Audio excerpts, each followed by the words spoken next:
Claressa Shields defeats Femke Hermans. It was second fight under John David Jackson, and you saw. I didn't like the way Claressa Shields was slapping her punches. You see, they're definitely trying to make her. Excuse me. Oh shit, excuse me. They're definitely trying to make her a jab first fighter, John David Jackson, that is. But then again, you can still see, and you saw Claressa Shields, when she starts firing, she doesn't quite have the spacing down.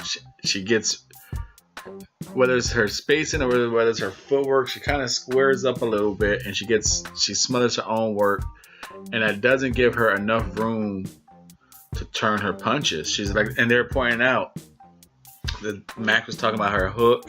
Her elbow needs to be up because she keeps it down, and she's just slapping with the front of the knuckles, not the back end of the knuckles. That's what they kept pointing out, that her punches are not back end knuckles or top end knuckles. They're front end knuckles or bottom knuckles, however they were wording it. Basically they're front of the fist slapping. Because going into Hermans, she was able to control the fight at will. Good body shots, good jabs.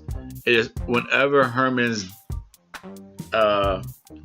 somehow coaxed Claressa Shields into a faster punch output, a faster fight, Claressa Shields will come. She'll hit her, but they weren't all good shots. They look better than the technique they needed to be. As far as did Claressa Shields win the fight? Was it a close fight? No, the fight wasn't close at all. Claressa Shields could control the pace, power shots, jabs, body work, everything. Like I said, did she get hit with a couple jabs here and there? Yes. Trying to figure out a new style, get comfortable within the game plan, the defense. It just her biggest thing she has to work on. Now, I think she's improving with the strategy that John David Jackson is implying to her. I like the way he talks to her in the corner. I think Claressa Shields feels comfortable and likes the way John David talks to her. Very simple, straightforward, no cutting corners bullshit.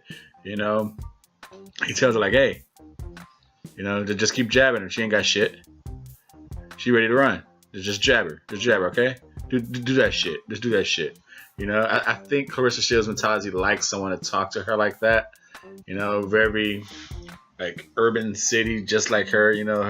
Hers. I think she's comfortable with that. No bullshit talking. Like I said, the only problem I'm seeing with Claressa Shields right now, she has to, because she's getting the jab down. She's getting the slower pace down. She's fighting behind the jab, but now her hooks. Max was right. She needs to up the elbow so she can get more power into it. But overall, just her punches, she's not turning them over. Whether it's the jab, it'd be nice to see her torque it, turn the jab, and the hooks. She's all her punches, uppercuts, hooks to the body, they're missing a little oomph at the end of them. She's got the strength.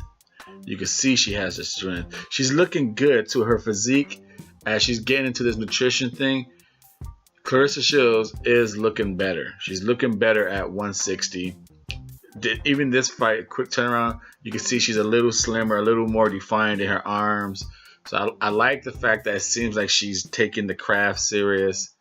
Now, hopefully, with this technique change and clean up of her punches technique, she will become a more power puncher instead of just loading up on the power. Let the technique deliver her power, and then her natural power will take over.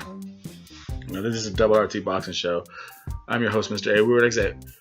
We've been following. I'm a big Claressa Shields. Let it be known, Claressa Shields and Deontay Wilder. I like their stories. I like what they do for America. I'm going to ride them till the wheels fall off. So I'm very critical of those two fighters, and they're both showing good promises, but Claressa Shields needs to turn her punches over. Thank you for tuning in. This is the Double RT Boxing Show.